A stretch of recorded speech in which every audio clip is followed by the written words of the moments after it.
கிருபாசனம் கிறிஸ்துவின் சபை அல்லேலுயா தோட்டம் மூரார்பாளையத்தில் சுகமளிக்கும் ஆராதனையும் நற்செய்தி கூட்டங்களும் கரும்பு ஆபீஸ் எதிரில் மூரார்பாளையம் விடுதலையின் செய்தி ரெவரண்ட் வின்ஸ்டன் பால் 2026 ஜூலை 10, 11, 12 வெள்ளி சனி ஞாயிறு தினமும் மாலை 6:30 மணிக்கும் காலை 10 மணிக்கும் இக்கூட்டங்கள் நடைபெறும்.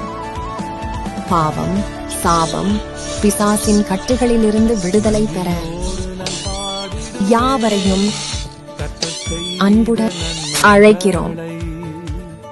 கிருபையால் நடத்தினீரே, நன்றி செலுத்தி. கிருபையால் நடத்தினீரே.